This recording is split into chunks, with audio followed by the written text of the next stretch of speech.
सुई। हम बतौली कि जिंदगी के बीच वाली रात थोड़ा खतरनाक होले। सुहाग कक्ष में पति पत्नी बैठल हुन, घड़ी 1 से 1:30 रात बजावत बा, तबले थे धोखा हो गई। धोखा का भइल, डोगरा रेजिमेंट में रहले सिपाही, धोखावा में छीन हमार करेला तबाही।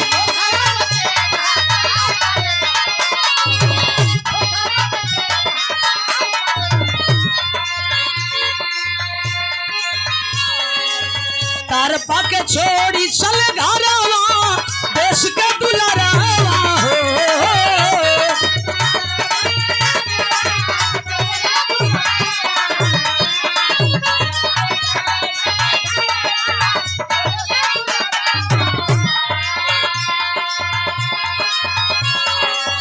तार पाके छोड़ी चल घरवा, देश के दुलारावा हो। चंदा घर में यही बन के दुल्हनिया, हंसोली फौजी पाके रनिया हो। चंदा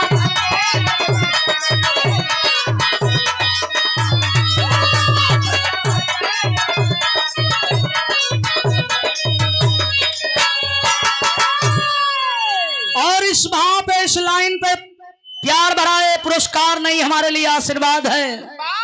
500 रुपए नहीं 5 लाख की बराबर है। हमारे पूजनीय वंदनीय विरहा सम्राट फिल्म अभिनेता माननीय श्री विजयलाल यादव हमारे गुरुजी के द्वारा ये आशीर्वाद स्वरूप सादर 500 रुपए देकर के सम्मान किया गया।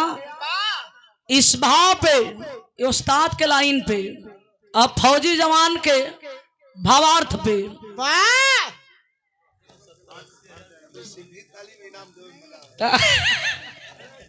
लेकिन इंशाल्लाह जिम्मेवारी बढ़वा दिया गुरुदेव।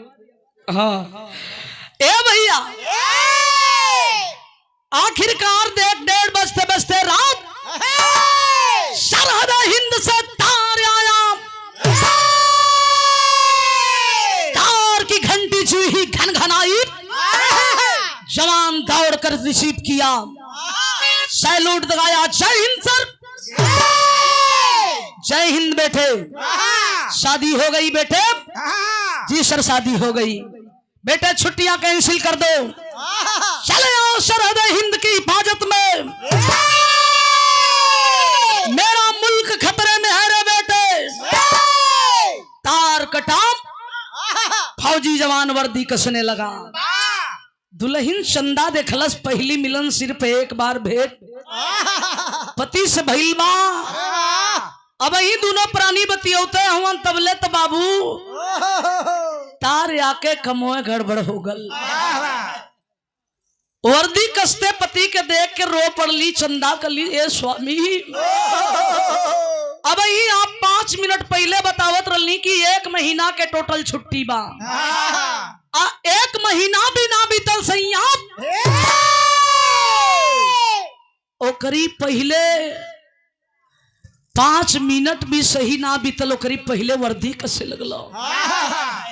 अरे कहीं गईले का तैयारी ना न। झरझर झरझर आंख से आंसू चंदा को देखा फौजी जवान। भैया चाय हिसाब है भर पियाई, स्टेशन मत इन चाय मत पियाई कि ले लो चाय ले लो चाय, तो वो वाला काम ना हो, धीरे से थमा के हट जाएंगे आप। हाँ चाय के चक्कर में दुकानदारी गोल हो गई, आप लोगों का बनी लेकिन हमन का बिगड़ जाई, आइब गाइब कुल व्यर्थ हो जाई। जितना लोग हों कम से कम शांति से सुन ले जा। भैया बाबूजी लोग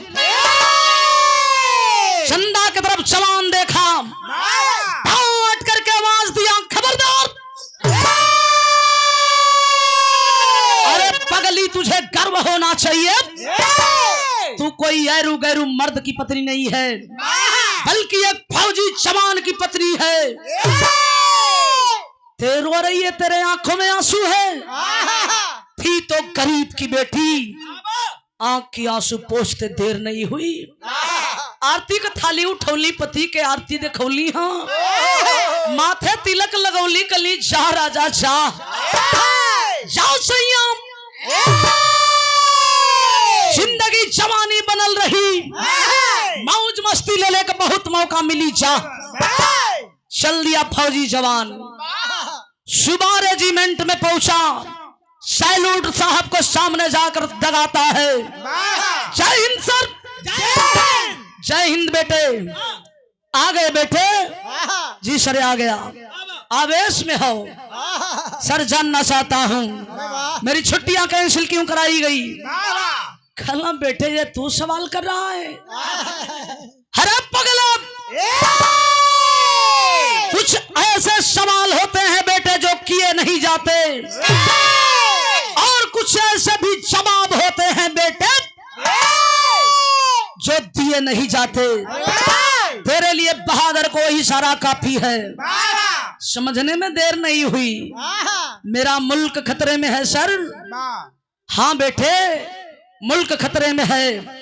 सजा लो बटालियन को। बटालियन को सजाया, बम बारूद गोलियों से तैयार हुआ। आज अब हथियारों से लैस हो गया। कहा कि सर बताइए हमें ड्यूटी देने जाना कहाँ है? ड्यूटी का स्थान साहब चुन के बताओ। तो तर्ज फिर उस्ताद वाली लगी।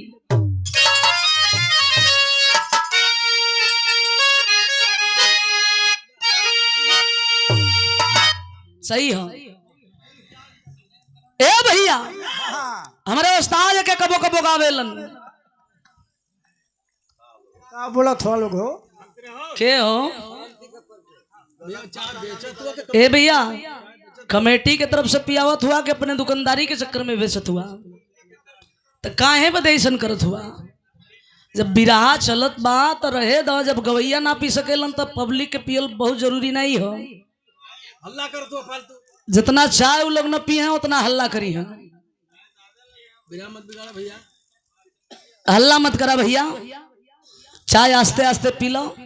चाय पिए में मुंह बंद रहे के चाहिए तो तुम लोग बेसी हल्ला करत हुआ। हाँ तो हम बुझत हैं ई क्षेत्र है वो है। हाँ गरम चाय ले ले। हाँ ई भैया उस्ताद का तर्ज हो। लेकिन हमारे पूज्य गुरु जी विजयलाल यादव जी भी एक गावेलन। तो जब मूड में आवेलन तब ऐसे कौन लाइन है बाबू?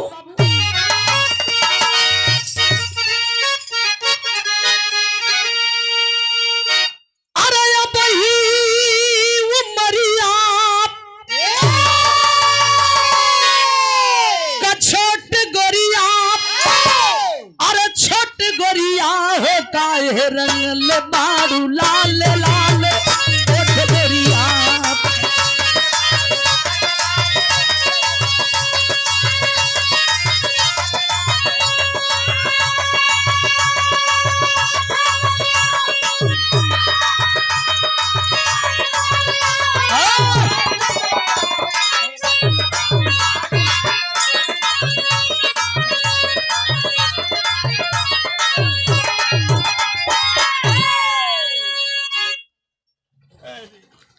अब जब लाइने से चलत होती जनरेटरवा काहे के चालू करत हुआ भैया? माने आपो चाहत हुआ कि हाँ चेक करत हूँ। अरे तो यही बेरा चेक करे के हो। माने बिरहवा एकदम न सही पे लगल हूँ हो का? हाँ लगत है। लास्ट हो जाए तो भैया करी बात खूब चालू करके चेक करी हो। यार देखा लोग आगे। बिरहा की बड़ी होनहार गायिका, यह हमारे अखाड़े की बड़ी होनहार गायिका हैं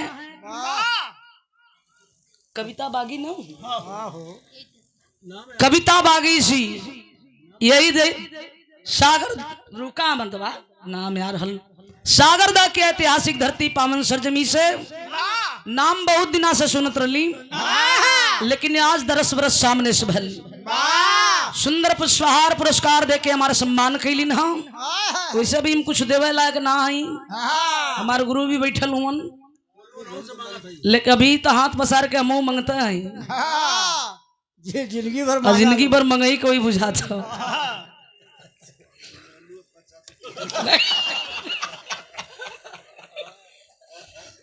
नहीं तो जबले कम से कम मोटरवा में डाले भर के तेलवा न निकल जाए। ए भैया बहुत बहुत प्रणाम करती हूँ, आप सबको नमन है। भाव दी हलगल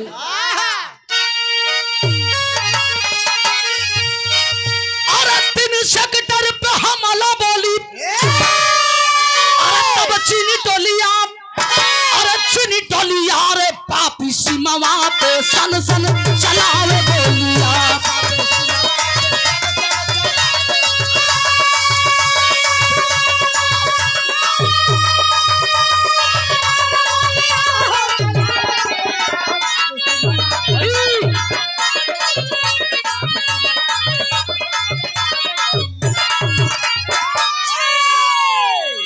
एक थे धोखा वहां भी हो गल।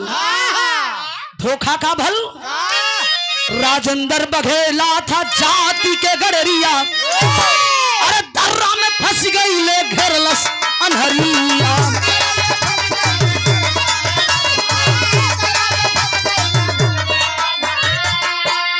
अरे फहरा के तिरंगा बोले इनकलाबी बोलिया, इनकलाबी बोलिया। अरे पाकिस्तान पे सन सन चलावे बोली।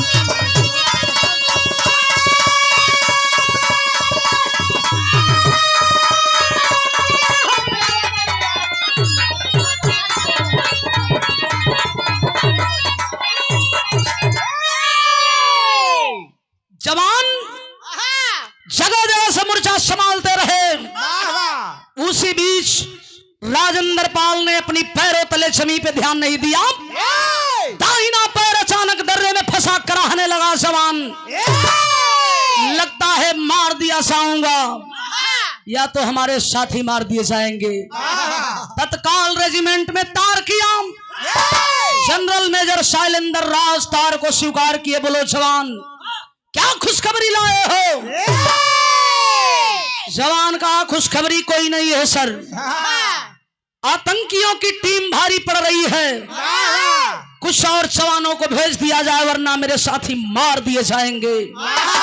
दूसरे बटालियन के जवान आए। जवान मोर्चा संभालने में कामयाब हुए। सारे जवान वापस शिविर की तरफ चल दिए। और जब शिविर में आए देखते हैं कि हम सारे भाई सारे साथी वापस शिविर में आ गए, लेकिन अफसोस मेरा भाई मेरा साथी राजेंद्र पाल लौटकर शिविर में नहीं आया। सारे जवान अचंभित हो गए। अरे आप हम सारे लोग साथ में थे, फिर ये मेरा भाई बिछड़ा तो बिछड़ा कैसे? हम लोगों को पता लगानी चाहिए मेरा भाई किस हालात में होगा, कहां होगा, कैसे होगा, कहीं फंसा तो नहीं है। यहाँ की बात यहाँ छोड़ दे मेरे बाबूजी, चल चले सेक्टर नंबर 3 की तरफ। जवान फंसा था लेकिन एक आतंकी की नजर उसी जवान पे गड़ी थी। 2 जवानों को लेकर गया, दर्रा से निकलवाया, ले जाकर के चीन के कस्टडी में जकड़ करके कैद करके रख दिया। जवान जाते हैं, पता लगाते हैं, न जवान की लाश मिली, न वर्दी मिली, न टोपी मिली, ना ही हथियार मिला। अब तो अचंभित हो गए जवान। मेरे जवान को धरती निकल गई या आसमान निकल गया, आखिर मेरा जवान गया तो गया कहां? कोई निशानी नहीं मिली। सारे जवान वापस लौटकर शिविर की तरफ आते हैं तो एक बार पूरे शिविर में मायूसी छा गई उस जवान के लिए। यहाँ की बात यहाँ छोड़ने मेरे बाबूजी, समय कुछ ही दिन बिता है। चीन के आतंकी एक योजना बनावत हुमन, योजना का बनावत रहलन। यहाँ तर्ज उ लगत बा, एक स्वर्गीय सिमरत उस्ताद गाँव है तो तनी सा लटकाए के गाँव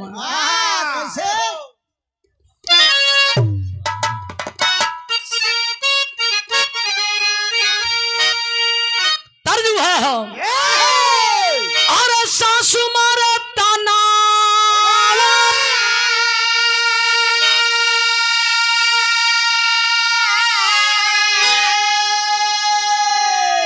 अरे सासु मारे तनवा, अन नदिया मारे तनवा, तनवा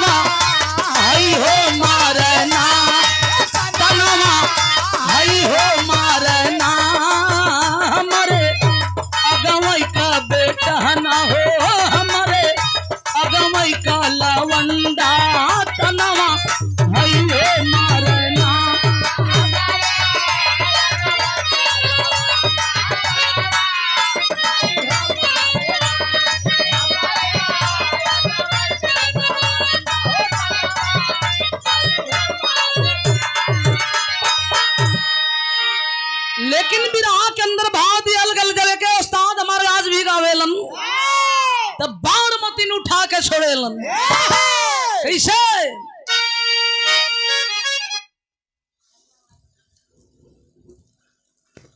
जितना पीबा ना उतना लोसे करबा। अच्छा यहाँ पे हुआ सुंदर पुरस्कार। मोदी जी जिंदाबाद हैं, जिंदाबाद रहेंगे। अच्छी बात है भैया। वाह मिल्ला हमारे साढ़ू खे। हाँ काहे से तू कुटेदार आदमी हुआ ना हाँ इस समय तो तोहरो जुगाड़ गड़बड़ा चलत हुई। 5 किलो में 1.5 किलो जन लहावत ना। हाँ वो लहान नहीं धरत है इसमें। वाह मशीन आ गई भाई। 100 रुपया दे के भैया सम्मान कैलन। हाँ बहुत बहुत सादर प्रणाम। वाह चला कोनो दोष सुनाइए भैया। भाव दी हलगल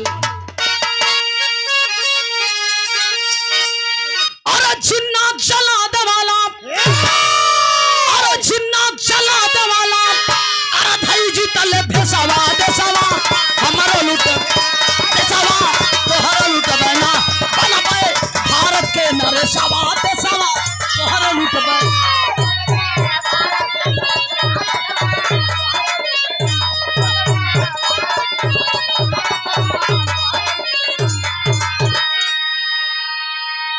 जगह जगह होई कैली घेरा बंदी सथवा निभाया रुस काट के पाबंदी। कहे भाईचारा वाला नहीं अरे भाईचारा वाला नहीं राखब लावल सवा देसवा तोहरा लूट बना तोहरा लूट बना बना पाए भारत के नरे।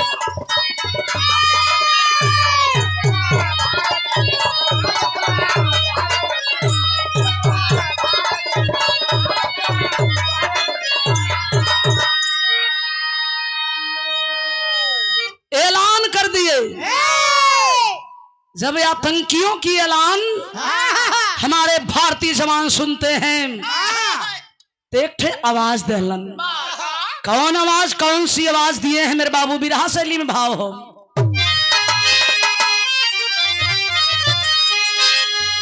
अरे चुनौती ना सहाई हमसे ए भैया चुनौती ना सहाई हमसे 16 शेर समर में कस के चले कसौटी हरे कसौटी हरे कसौटी।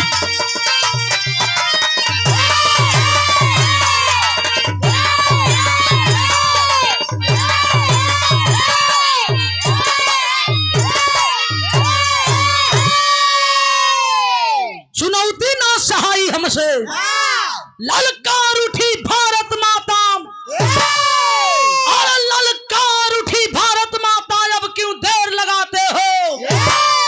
तब जग जावतन के प्रहरी पाक को मिस्सा आज बचाते हो।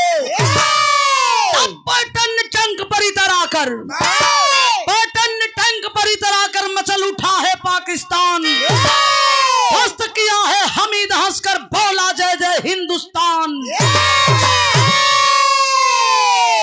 हमीद भी एक मुस्लिम का बेटा था लेकिन आजादी के समय झंडा तिरंगा आसमां में फहराया। इनकलाब जिंदाबाद का नारा लगाया। कुछ ही दिनों के बाद यह मेरा मुल्क बट गया।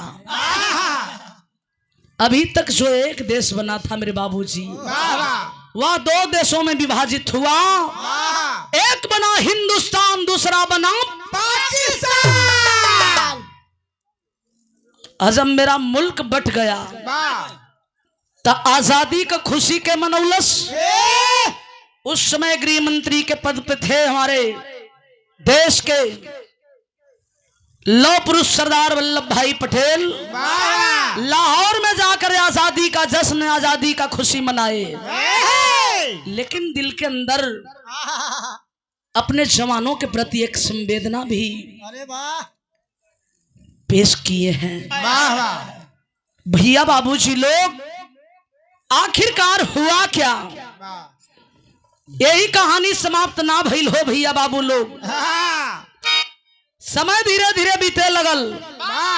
जवान फौजी जवान छोड़ के चंदा दुल्हन के गई रहल। आज धीरे धीरे 8वां महीना चलत बा। जबले सैया गईलन कोनो हाल खबर ना मिलल, हाँ कोनो चिट्ठी चपाती ना आइल। सास से कहली कि अम्मा भड़ा किराए के इंतजार कर देते हैं, बाबूजी के भेज के रेजिमेंट में पता करा दें। बाबूजी का जई हरे पगली, हाँ हमार बेटा हो कहीं कुछ जगह है ड्यूटी लग गल होई, नेटवर्क प्रॉब्लम से फोन नहीं खी करत, नेटवर्क में आई फोन करी चाहे चिट्ठी चपाती भेजी। अब तो पटा गई दुल्हन, 1 महीना कुछ दिन और समय गुजरल बा, लेकिन चंदा और चंदा के पति राजेंद्र का मिलन जो पहला मिलन हुआ था, उसी मिलन से चंदा के गर्भ में राजेंद्र का औलाद पलत रहल। जब 9 महीना कुछ दिन क्रॉस कैलस, चंदा एक होनहार लड़के का जन्म देती है। जब जन्म भइल बेटा का, परिवार में खुशी का कोनो ठिकाना नहीं बा, गांव के लोग भी खुश हुन, राजेंद्र ना हुए लेकिन मालिक बड़ा खुश दिन दिखौलन है आज, बड़ा खूब दिन है आज। ई खुशी परिवार के मिलल, धीरे धीरे धीरे धीरे जब बरही के दिन आयल, तब बरही के दिने मतारी बहन लोग सोहर मंगल गावत हरी। कैसे गावत हैं, का गावत हैं गुड्डू भैया?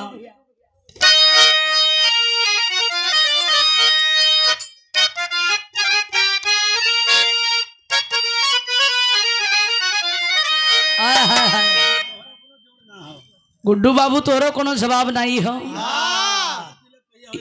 ये हमरे सोनभद्र के तू ही एगो पहचान रखले बड़ो, तोरे तिलके से लेके बियाहे ले भी रहे होई, जब लगे तब ना रोज छाटत हो भैया। अब उनकर जबरी बरियाई से करबो, हाँ लगाओ तब ना होई। भैया हो मतारी बहन गावेली, हम एक लाइन महुआ चैनल पे गौले रहली, उस्ताद हमार रहलन, आपे के देख रेख में वहाँ कार्यक्रम चलत रहल, प्रस्तुत करे के भल वहाँ बड़ा मांग भइल। केहरा ले आवेला सिनरवा, सिनरवा भरल संदूर हो, अब केहरा ले आवेली पियरिया असरिया लागल झालर हो। त ए भैया एक हल्का सा एकर पैटर्न हम बदल दिली। कैसन मतारी बहनी लोगन का सवाल जवाब होला, ये हमन के समझ में नहीं आवत, तो हम लोग का का जुरागल हो, हाँ वो लोग का पगड़ी वाले लोग, वो लोग का भैंस पड़वा दिले बा। का बतियावत हुआ लोग, बतिया लो अपने में धीरे धीरे, जैसे मोबाइलिया पे बतियावे ला लो, तो वही तरह बतिया लो, हमारी तक आवाज नहीं आवे, इतना लोग बैठे लोगन, हमन के ही समझ में ना आवेला। हमन कवि जी लोग होलन, गुरु जी लोग होलन, लिख के देवेलन तो हमन ओ हिसाब से गावल बजावल जाला, लेकिन हमरे मतारी बहनी लोगन के गुरु के होला, इतना नीक नीक चीज आप लोग परोसली, वो मौका देख के, जहाँ जौन मौका जैसन रही वैसने लोग गई हन बजई हैं। का गावेली बाबू?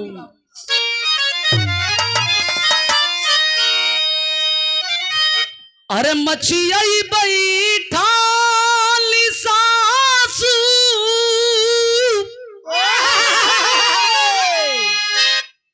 तो सासू मर बड़ाई तीनी हो,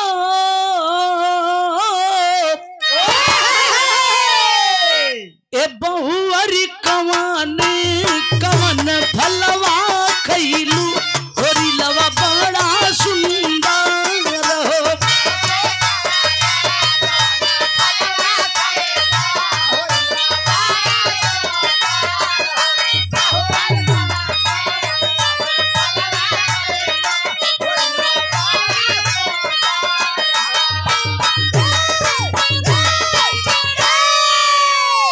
एक छोड़ दो, यही के एक ठे उहो गावेलन गुड्डू भैया, जेकर गिनती न नारिन में न मर्दा में, मतलब बीच वाला होला सो, जेकर ठेठ भाषा में हिजड़ा लोग कहेला, और वही लोग के तनी आजमगढ़ गाजीपुर मऊ बलिया देवरिया धैले चल जइबो तो हर के लोग तनी बदल के कहेला लोग छक्का जौन धक्का देला तो के धक्का दिले हुआ जा ट्रेन में तो सतर्क रहली मार के पैसा लेत हुआ सब बरियाई कह के लेला सो वो लोग का रूप गजब रहेला चले का बोले का गावे का बजावे का स्टाइल है अजीब रही न सुर में सुर मिली न ताल में ताल मिली मीटर करेलन वो बिना मीटर का हर काम करेला ला बतावा कि कैसे बतावलन भैया कन्नी खिंचते ना है फालतू ये बतावल जरूरी है पहले सब परोस बताई दा ऊपर भैया लोग हवा था अच्छा तो अच्छा बात तोहार पार्टी वही देखे बदे है मतारी बहन लोग बैठल हैं हमरे बाबू चचा भैया लोग भी बैठल हुअन वो देखा यही तरह का रूप बनई हंसो वो तीन तीन का जड़ुआ बना ली हैं एक ठे टूटही डोरी का ढोल लटका ली कन्हवा में एक ठरिया ढोला ओकरी संगे रही दूसर महीना संगत तो लोग ना कैले हुआ उछल दी सो मलिकार लोग देखी हैं कि आवत न सो तो गेट वोट बंद कर दी सो लेकिन उकुल माने के तैयार ना होता गेट के पास जाके खाड़ो जी सो अब बड़ा तेज आवाज लगावे न सो ये कुल कहीं सजी का या मलिकार आई गटो खोली न जी आ गई बाटी बसंती का बोही हो सही में बोली हम बसंती के महीने नजर में आवत हैं तब का बहादुर को बोही हो लंगड़ बहेर सारे का छोड़ा जाएगा गेट का दरवाजा जब खुल जाई तो चल दी सो आंगन में और जब आंगन में जई सो तो पहिल का गाई आंगन को खुशी देख के माहौल देख के का गाई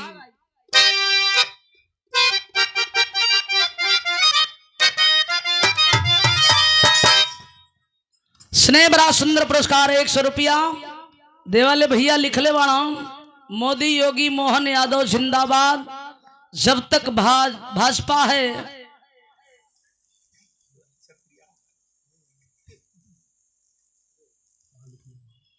लिख देना ये गजब गजब के भैया लोग हुआ यानी लाख लोग कुछ कह दे लेकिन माने के तैयार ना हुआ जा यदि मोदी है ना तब तक कोई राज नहीं कर सकता भैया बढ़िया चीज लिखले हुआ आपका लेखनी हम देख के करनी है आपके भावना का मैं कदर कर रही हूँ जाई तो फिर आई ना आप लिखले हुआ कि जब तक भाजपा है तब तक कोई राज नहीं कर सकता ये सच्चाई है महिला में हमारी जिम्मेवारी हमके दिले हुआ चला का करबा भैया उनके लगे कर बल छल दोनों बा लाठी जिसकी भैंस उसकी ये समय हुआ ना लाठी ले ले हुआ हाँ उधर मत जा ये देखे कोई राजनीतिक मंच नहीं है आप टिप्पणी कीजिए मैं करूंगी तो वहां दिक्कत हो जाएगी भाव दिया गया वो अंगना की खुशी देख के गई हैं कहा गई हैं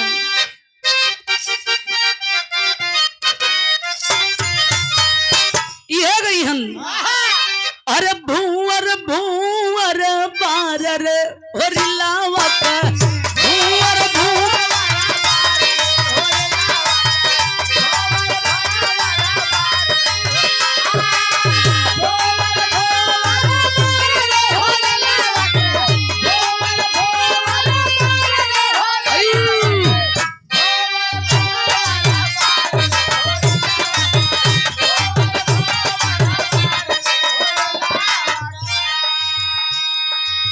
होरिला की मम्मी है महलों की रानी होरिला की मम्मी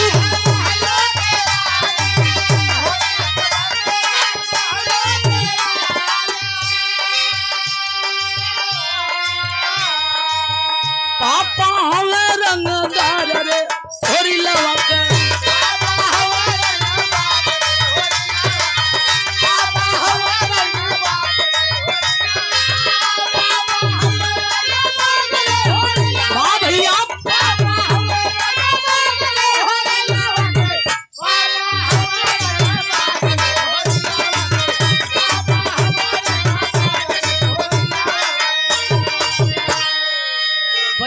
गाले दूसर का तनिकी बदल दी वो कहे हट रहे तो के ना आवत हो तनी हम के गावे दे तो दूसर का गाई अरे सोहर गवात आया नवा हो दुआरे पर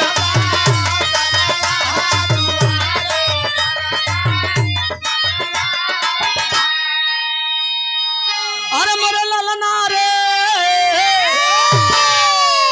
अधिक मलिका अरे तनी धाधाई जी बरसी तनी बरसी कि हर मोरे ललना रे अनग पाव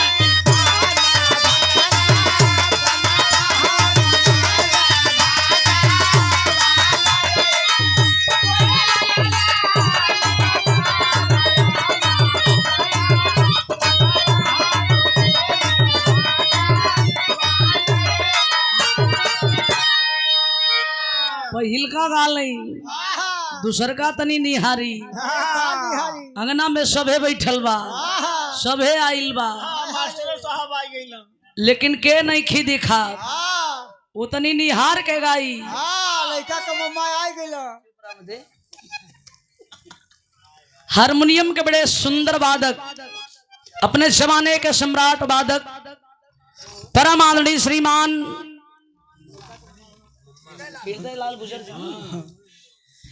हृदयलाल गुजर सिंह जो हमारे बड़े भैया स्वर्गीय राम विचार भैया के साथ भी संगत कैलन और हमारे बड़े भैया राम वृष भैया के संगे भी आप संगत आज भी करेलन मौके दर मौके सबकर काम चला देवेलन संतोषो बाबू में बजा देवेलन तो हम बजा दिया आपके कलाकारी का कोई जवाब नहीं है लड़का के दूध पिए देना सुंदर पुष्पहार प्यार भरा पुरस्कार दे के सम्मान कैलन हो शरणों में प्रणाम सब भी इनके प्रणाम हो दूसर का तनी सा बदल दे तनी देख ताक के लख होके गाई कैसे गाई अरे संत सेवक विप्र आरा जुलिया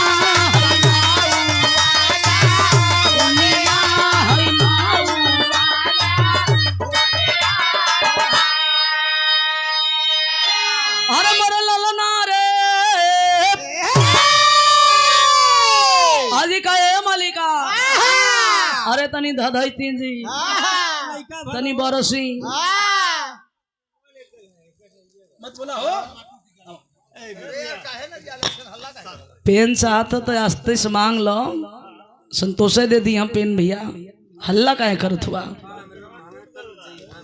आपका टूट गया है तो मांग लीजिए धीरे से कि हल्ला करबो कि हमार पेन टूट गई बा चलो सवेरे हम खरीद दे रखा बैठा अरे संत सेवक विप्र सारा दुनिया है नाउआ है नाउआ अरे मोरे ललना रे अधिक मलिका खाली दादा इन जी कि हर मोरे ललना रे अनग पा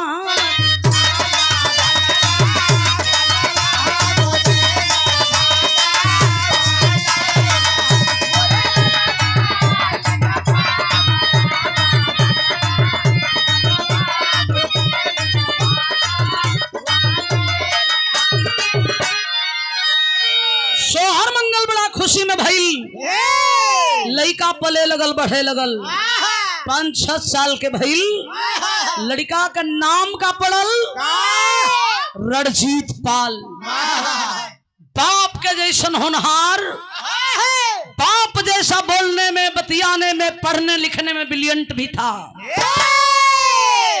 भैया हो धीरे धीरे धीरे धीरे 8 साल 9 साल के भइल तब तक जंगल में लगी आग जैसे गांव में खबर आती है देश के प्रति राजेंद्र पाल शहीद घोषित कर दिया गया शहीद हो गई शहीद भइला के माई बाबू के दुख नहीं खी अफसोस न जवान की लाश मिली, न वर्दी मिली, न टोपी मिली, और ना ही हथियार मिला। जौने माई के इकलौता बेटा जमीनिया पे माई छतिया पीट के गिरल, ऑन स्पॉट माई की मौत हो गई। पिता राघव पाल एक पुतला बना के अपनी बेटा राजेंद्र पाल के नाम का अंतिम क्रिया किए, तेरे ही वगैरह बिता दी हलन। अब तो बाबू के सीने में एक ठे आग लग गई, आग धधके लगल। मेरा बेटा जो काम नहीं कर पाया वह मेरा काम मेरा पौत्र करेगा। हमार बेटा के एगो निशानी हो, यही से वो कुल काम करवाई। उठौना दूध लगा दियलन, दौड़ावे लगलन, पढ़े लिखे में ब्रिलियंट रहल, हाई स्कूल इंटर बीए एमए कर लिया। जितना खर्च मिलल भारत सरकार से उसी खर्च का आधा हक लगा के पिता के जगह दादा राघव पाल रणजीत का फौज में भर्ती करा दिए, ट्रेनिंग वगैरह समाप्त कर दिया। घरे छुट्टी लेके रहत बा, लेकिन पहली पोस्टिंग मुन्ने की हुई कहाँ? बाघा बॉर्डर पे। बाघा बॉर्डर पे बेटा चलल बा तो कवि चौलरिया में भाव दिले हन विराग हमरे आखिरी गीत हो।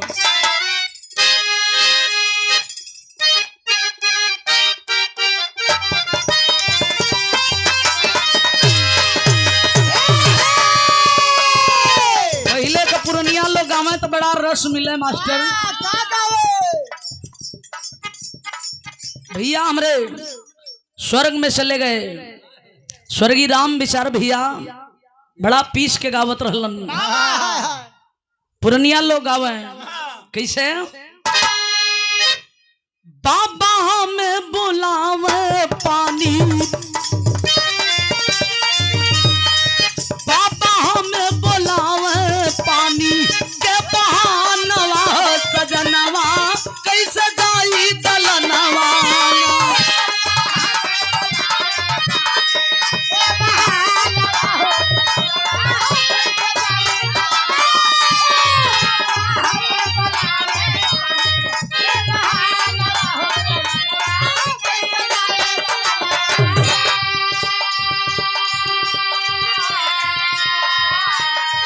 लेकिन विराट सुने वाले बाबू, विराट नहीं चढ़ी, यहाँ भाव लिखल गल। ताली ठोक के गरजे माई, ताली ठोक के गरजे माई, काला नवा हो चवनवा चक बांधे कफनवा।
वसुधा दला बधाई हर्षल बाग गगनवा हो जवनमा, सर पे बांधे कफनवाना। बाघा बॉर्डर पे जवान गया है, 16 आतंकियों को मार गिराया। पदोन्नति हुई तो कर्नल के पद पे कार्यरत हो गया। वक्त धीरे धीरे कौन आया? सन 2014 कराची जेल का दृश्य में दिखाने चल रही हूँ। कवि जी आल्हा में भाव देते हो मास्टर। एगो आल्हा का भी हाल हाल में शुरुआत हम कैले हैं भैया। अरे उनके घटाई बढ़ा देवले में भलाई हो। वो मनबे न कर जहाँ रहबा हल्ला करबा, हाँ आस्ते बैठ जा, कुर्सी खाली है सो फिर हाथ का लेवल देख बिराह से कुछ लेवेला देख नहीं खी। हाँ चल जा घरे। बोला जम्मू कश्मीर दीपावली के शुभ अवसर पे वहां कार्यक्रम दिन का हुआ करता है। मैं 2 वर्ष लगातार जाकर के जम्मू कश्मीर में गाई और इस वर्ष कार्यक्रम लगा मैं वहां गा करके, चूंकि आप लोग जानते होंगे मैं सूचना विभाग भारत सरकार से भी पंजीकृत हूं। लखनऊ जाना था। लखनऊ जब स्टेशन पे हमन को उतरल गल, प्लेटफार्म नंबर 2 पे एक बुजुर्ग आदमी, गरीब तो था, उसके देखने से लग रहा था उसके गरीबी को। गरीब था, जात का वह नट था। ढोलक बजा के जब गमछा बिछा के कोनो ट्रेन रुके, यात्री लोग उतरे लगे ट्रेन से, तो गमछा बिछा के बैठ जाए, ढोलक बजाए के आल्हा गावे, अपने जिंदगी का दुख, अपने गरीबी का दास्तां वही आल्हे में गावे। का गावे? का गावे हो भैया?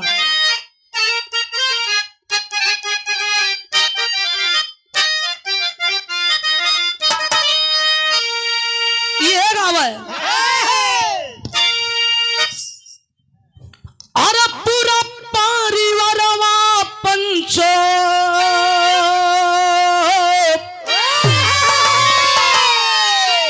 यही ढोलकिया बजियत बाटे।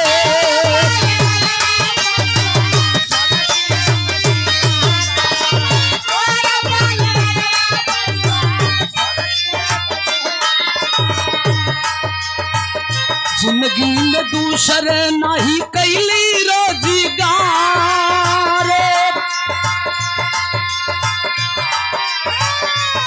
अरे खाना हो के दुलही मरदूरिये तो ताकत बाटी।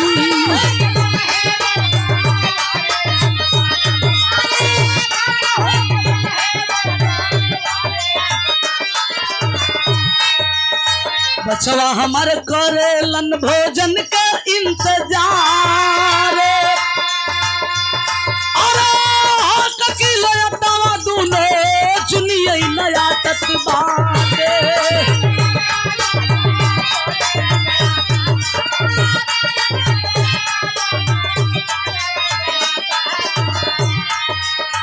कैसो कैसो बचवा हमारे करेलन आहार,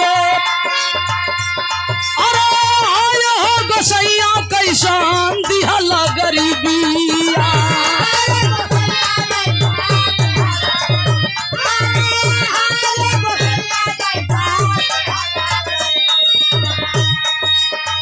आय हो विधाता ई का लिख दिहल लीला रे,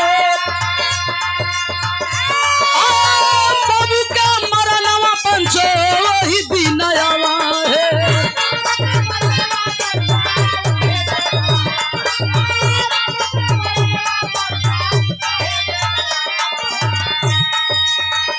करू दुअरवा जौने दिनवा गइल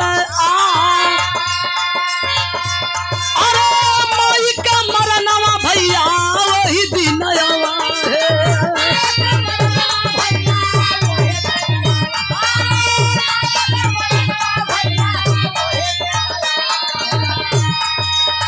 बिटिया गवनवा जौने दिनवा चली जाए अरे भैया का मरनवा भैया वही दिन आवा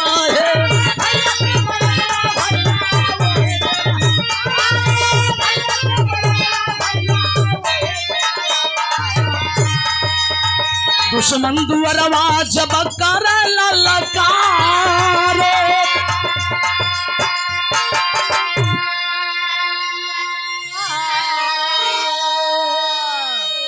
जात का नट यही आल्हा गा के रखे जेकरे पास जमन रहे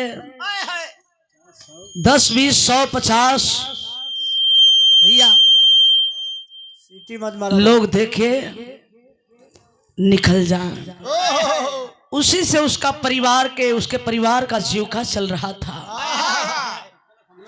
ये प्यार भरा पुरस्कार नहीं, मेरे लिए आशीर्वाद है। हमारे पूजनीय वंदनीय पूज्य हमारे गुरु जी आदरणीय श्री नवमी कवि जी हमारे रावटसगंज सोनभद्र की पावन माटी से आपके लेखनी का कोई जवाब नहीं है। एक और बात मैं बता देना चाह रही हूं, विरहा जगत में हालांकि कहना तो नहीं चाहिए, लेकिन मैं बता दे रही हूं, कह दे रही हूं इसलिए कि शायद यह पावन बेरा आएगा या नहीं। जिंदगी का क्या भरोसा। इस विरहा समाज के लिए जितनी बड़ी डिग्रियां आपने हासिल किया है, आपके इतनी डिग्री का अभी शायद मेरे नजर से अभी तक तो कोई मिला नहीं है। हमारे पूज्य नवमी कवि जी, और आप अपनी गांव से विरहा के लिए कैसे कैसे कितना बड़ा संघर्ष झेल करके आप यहां तक आए हैं। मैं बिंदु बावरी आभारी है। आप 1 मिनट के लिए खड़े हो जाएं, आपसे मैं रिक्वेस्ट कर रही हूं। कवि जी खड़ा हो जाए, आपका सम्मान कर दूं। हमारे गुरुजी कहेला कि कदर जब करोगे कदर तब मिलेगी मेरे यार, इज्जत खरीदी न जाती। कदर करने वाला कदर पाता है, कदर करने से कदर घटता नहीं, मर्यादा बढ़ जाता है, सम्मान बढ़ जाता है। हमारे पूज्य गुरुजी खड़े हैं, मैं माला पहनाकर सम्मान करूंगी। जोरदार ताली बजाकर आप सब सम्मान कर देंगे पूज्य नवमी कवि जी।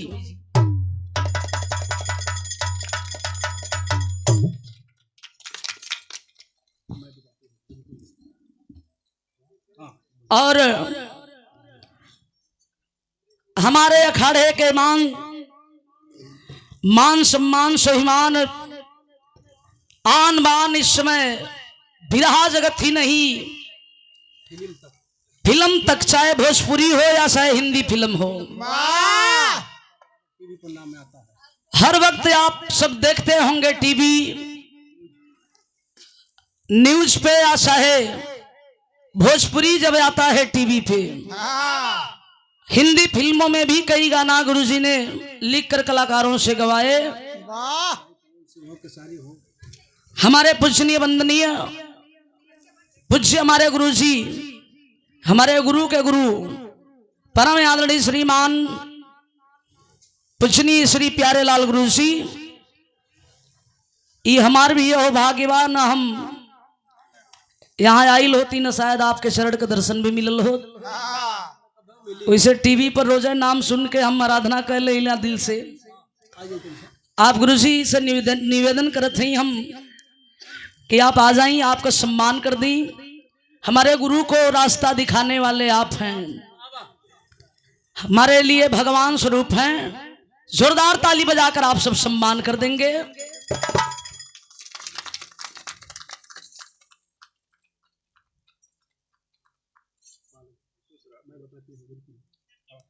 मैं कहती हूं मेरे बाबूजी, गुरु तो चीज है,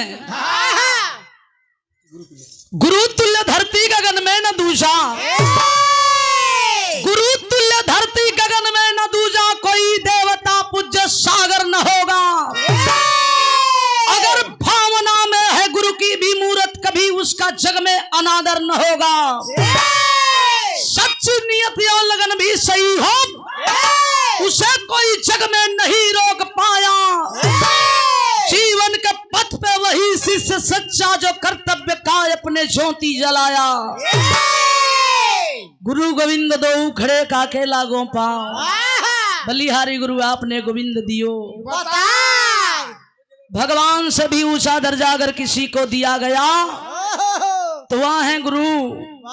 गु का मतलब ही अंधकार, रू का मतलब प्रकाश। अंधकार से शिष्यों को प्रकाश में लाने का हर वक्त प्रयास आप करते हैं। आपका दर्शन सामने होए न होए, फोटो रख के हम पूजा करीला।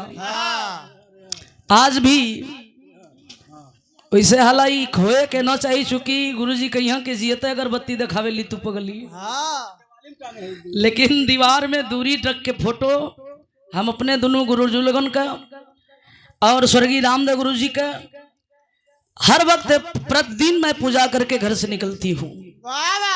लेकिन बाबूजी हला गुरु सामने होए न होए, वो एगो कौन शिष्य रहल की माटी का मूर्ति अपने गुरु को बना के भी साधना किया और उस साधना में निपुण हुआ। तो दिल में भाव होना चाहिए, दौलत बहुत कुछ ना भइले भैया, धन का बढ़ल ठीक बा लेकिन मन को बढ़ल ना हो। तो हमारे 100 रुपए दे करके बड़े भैया सम्मान किए थे सरदीप गुजर ननहरी की पावन माटी से 100 रुपए देकर सम्मान किए थे। भैया के शरणों में प्रणाम, सब भैयन के प्रणाम। लेकिन बात हमार छूटने न पावे, कराची जेल का दृश्य का हो, मेरे देश के प्रधानमंत्री पाकिस्तान के प्रधानमंत्री से वार्ता किए, परिणाम यह मिला 150 मछुआरे और फौजियों को छुड़वाने की इजाजत ले लिए। ये बात मैं कोई कापोल नहीं कह रही हूँ, सन 2014 में चले जाइए जिस समय मेरे देश के प्रधानमंत्री साहब चुनावी दौरे में आए थे। जिस दिन शपथ ग्रहण लिए थे उसके मात्र 1 दिन पहले की बात है, कराची जेल से रिहा हुए 150 मछुआरे और फौजी मिलाकर। तो बाघा बॉर्डर का दृश्य कैसा रहा, भाव देना पड़ा कवि को कैसे।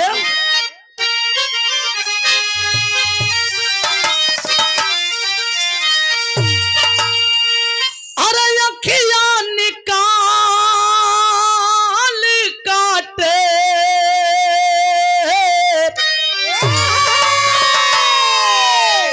यह हाथ पौआ के,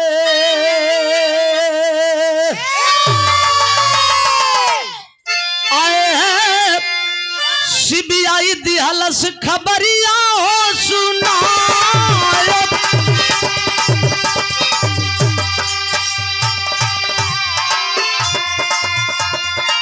सीबीआई दिहलस खबरिया हो सुना।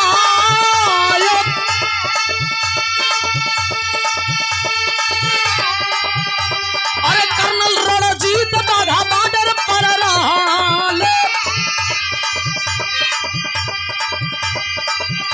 अरे बिना बहिया के 3 आदमी दिखाया,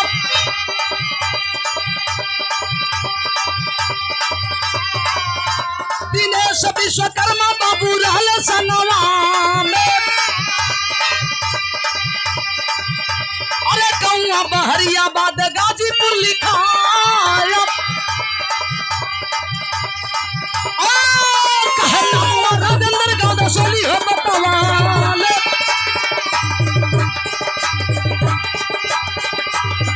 अरे नमवा राजेंद्र गाँव दसोली हो लिखावाले,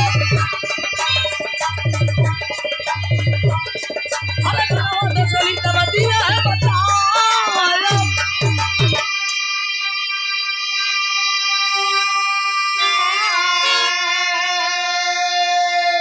कर्नल रणजीत 2 सिपाहियों को लेकर बाघा बॉर्डर पे सारे लोगों का बायोडाटा बना रहे थे।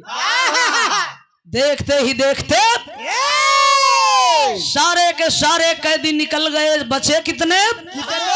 सिर्फ 2, ओनली 1 2। और जब 2 बचे तो दिखाई कहाँ दिए? पाकिस्तान के मुल्क पे। कर्नल को देखते, सोचते, पहचानते, समझते देर हुई, तब तक वो दोनों व्यक्ति बॉर्डर क्रॉस कर गए।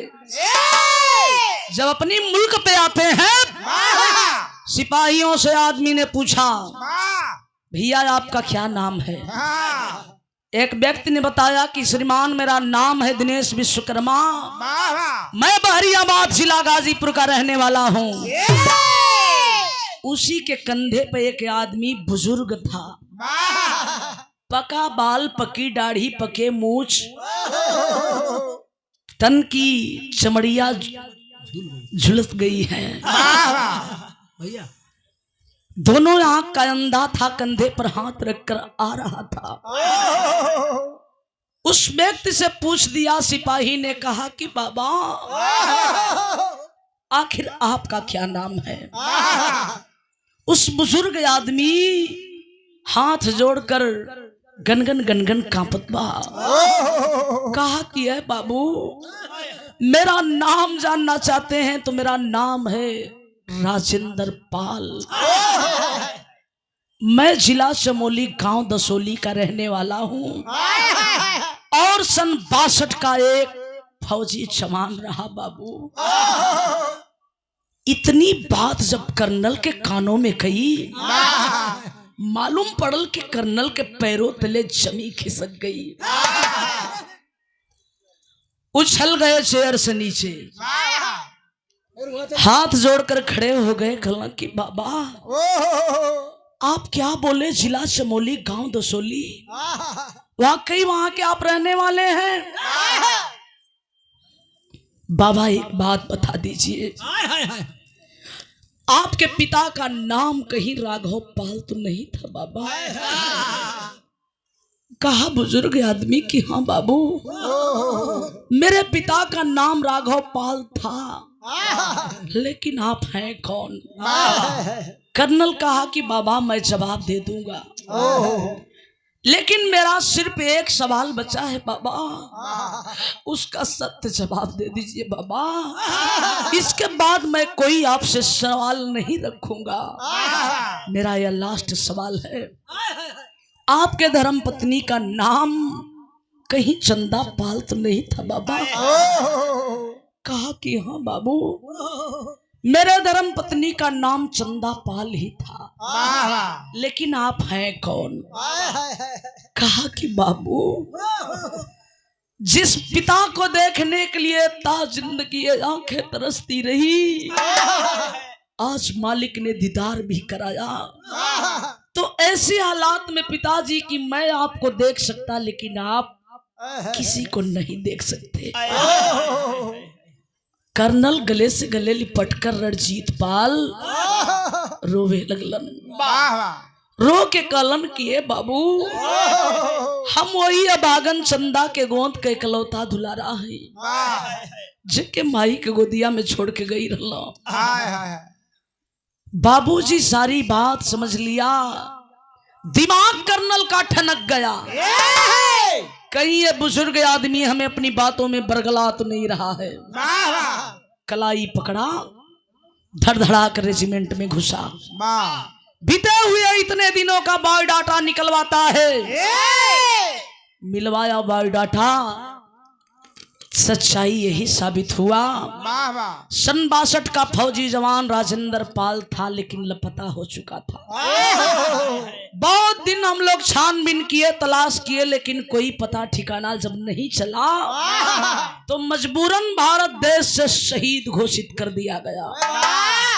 जितने दिनों तक लापता था फौजी जवान, जोड़कर भारत सरकार से तनख्वाह दे दी गई। जवान कर्नल, क्या यह खुशखबरी अपनी मां को सुनाने नहीं जाएगा? छाती फट गई भैया। कल अवश्य जाऊंगा सर, अवश्य जाऊंगा। सरकारी वाहन मिला, अंधे पिता को बिठाया, कर्नल लेकर गाड़ी चल दिए। कहाँ चलन? घरे ना गईलन।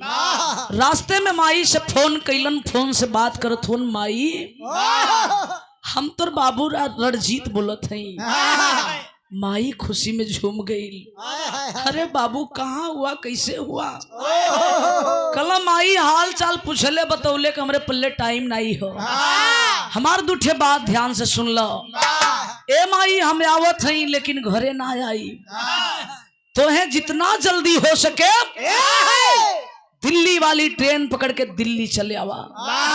आके बेस हॉस्पिटल के उसे पूछ के वही बेस हॉस्पिटल आजी हो, वही बेस हॉस्पिटल हम तुम्हारे इंतजार करब, तुम्हारे वेट करब।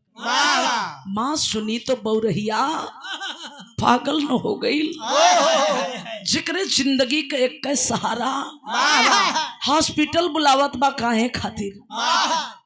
फोन काटा, स्विच ऑफ कर दिया। बौरहिया गाड़ी पकड़ ल, ट्रेन पकड़ लस, चल गई दिल्ली। प्लेटफार्म नंबर पे उतरल, ट्रेन लगल, उतरल बा, एक ठे ऑटो पे आके बैठल, कल ये बाबू हमें बेस हॉस्पिटल छोड़ दो।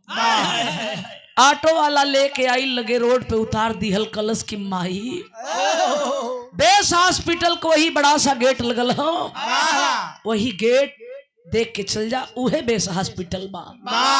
दुनिया का सबसे बड़ा हॉस्पिटल अगर कोई फौजियों का है तो वह है बेस हॉस्पिटल, जो दिल्ली के धरती पे कार्यरत है। फौजी जवान अब ही गेट के अंदर हूं, गेटवा के बाहर के हो कर्नल रणजीत, माई के इकलौता दुलरुआ, माई के जोहत बा।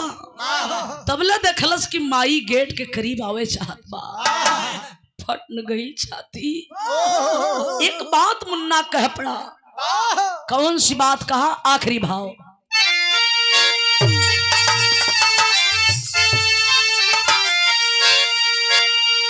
बड़े दुख से पोसाली,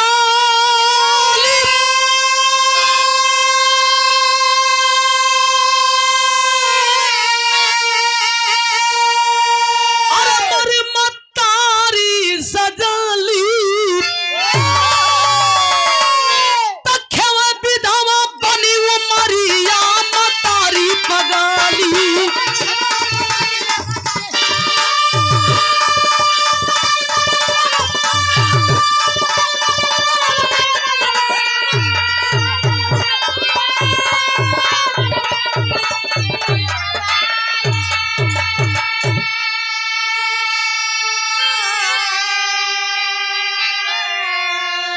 इमोशनल बात। करीब में आइल, जो ही झुकल, पैर छुए खातिर खींच के चाटा, यही गाल पे मरलस। चिहुकल कलम, माई काहे खातिर चाटा? कली करे पगला, जब तू बिल्कुल स्वस्थ हुए, सही हुए, तो हमें इतना दूर दौड़ा के दिल्ली लिए ले काहे रे? तोर बचपना बहिले ना गल, हमें परेशान करके तोके मिलेला का मिलेला। यह तो माई बतियावत में तबले गेटवा के अंदरमा से पिता की कलाई पकड़ कर ठिठिरा दिहल। कल माई हमें देख के खुशी मना ली हलू, हाई देखा तनी पैसा ना दिखाई के हो। बिरहा सुने वाले बाबू, चचा, भैया लोग, आखिर जब नजर पड़ी है पति के चेहरे पे, फूट फूट कर चंदा रोने लगी। स्वामी कवन इतनी बड़ी गलती हो गई, जेकर सजा इतना बड़ा आप दे दी हलो, अपने जीते जी विधवा बना दिल। मांग में सिंदूर की जगह कोयला भर दी हलगल, अभागिन बन गईली। एक ठे बेटा न हो तो शायद हम ये दुनिया से खत्म हो गल होती, हमार वजूद खत्म हो गई हो। पति के चेहरे की तरफ जब ध्यान देती है, देखती है कि दोनों आंखें नहीं है, रोने लगी। स्वामी ये हंस रहा, आपका किया कौन? कहा किया है चंदा? है कलेजे में हिम्मत सा शक्ति है तो सुन, जितने दिनों तक मैं चीन के कस्टडी में था बिल्कुल सुरक्षित था, देश मेरा बट रहा था, आजादी के लिए लड़ाई लगी हुई थी। उसी समय मुझे मौका मिला, मैं चीन के कस्टडी से भाग निकला। अपनी आप को बचाने के लिए मैं भागते भागते हाल हाल का बंटवारा मैं समझ नहीं पाया। पाकिस्तानी मुल्क कहां से कहां तक, हिंदुस्तानी मुल्क कहां से कहां तक। मैं भागते भागते पाकिस्तान के मुल्क पे कदम रख दिया। हिंदुस्तानी फौजी वर्दी में देखे तो वहां के हरामजादों ने पकड़ कर चकड़ लिया, चकड़ करके मुझे ले जाकर कराची जेल में कैद कर दिए। मेरे देश के 6 ठिकानों का नाम पूछते रहे, कोड़ा बरसाते रहे, खौलता पानी बदनों पे डलवाए, जख्मों पे नमक तक छिड़कवाए। मैंने हर हसर झेलता रहा, लेकिन मेरी जुबान नहीं खुली चंदा। अभी हाल हाल की बात है, सिर्फ 4 से 6 दिन पहले की बात। पुनः हरामजादों ने हमें प्रताड़ित किया, मारना पीटना जारी किया। मैंने जब जुबा खोलने से इनकार किया तो जानती है क्या किए सब? सूजा लाल करके हमारी दोनों आंखों में भोंक कर हमारी दोनों आंखें निकाल लिए। मैं हर हंस झेल लिया, मेरी जुबान नहीं खुली रे चंदा। चंदा इतनी बात को सहन नहीं कर पाई। कर्नल अपने बच्चे की कलाई पकड़ी और धड़धड़ा कर बड़े डॉक्टर के चैम्बर में पहुंचती है। सारी वार्ता की, चेकअप हुआ। डॉक्टर ने बताया कि आंख लगने पे इन्हें रोशनी मिल सकती है। तो चंदा करती क्या है? वाह रे मेरे देश की नारी, क्या करती है? यहाँ भी रात नहीं गजब भइल कैसे। अरे सिंधुरा कसती चंदा देहलिया के नया नवाब कह देखिला राजेंद्र अपन लाल जहानावा।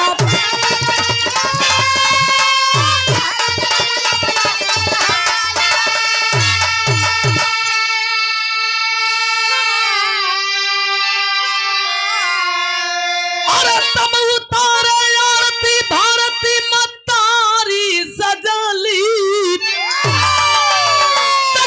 विधवा बनी उमरिया मतारी पगली।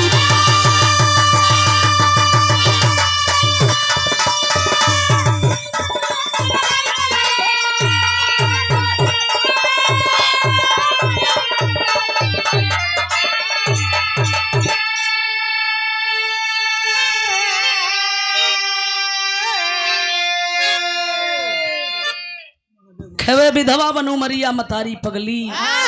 पति को अपनी स्वेच्छा से अपनी दाहिनी आंख देकर देवा करके रोपवा करके रोशनी देती है, लेकिन आंखों की पट्टियां जब खोलने का वक्त आया, डॉक्टर ने सवाल रख दिया है, राजेंद्र पहले आप किसे देखना पसंद करेंगे? राजेंद्र ने कहा, जिस देवी के आंख देने से मैं दुनिया को देखने वाला बना हूँ, उस देवी के सिवा मैं किसी का कैसे दर्शन कर सकता हूँ। चंदा को लाकर सामने खड़ा किया गया, आंखों की पट्टियां खोली गई। चंदा अपनी पति को देखकर बहुत खुश हुई। स्वामी देख लीजिए, यही आपका मुन्ना रहा, यही आपका देश, यही आपका मुल्क है।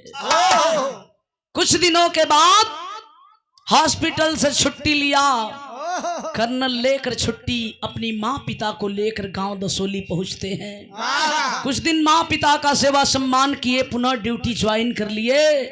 ये कोई कापोल काल्पनिक बातें नहीं है, मेरे घर में भी फौज के जवान हैं जो अभी अभी इसी कर्नल के पद से रिटायर होकर हमारे जेठ जी घर पे आए हैं, जिसे कंधे से कंधा मिलाकर उसी बाघा बॉर्डर पे चलने का कार्य करते थे। कहानी को बताए, इसे बिरहा का रूप देना पड़ा, बिरहा का मोड़ देना पड़ा। बिरहा विराम की ओर चला भाव है।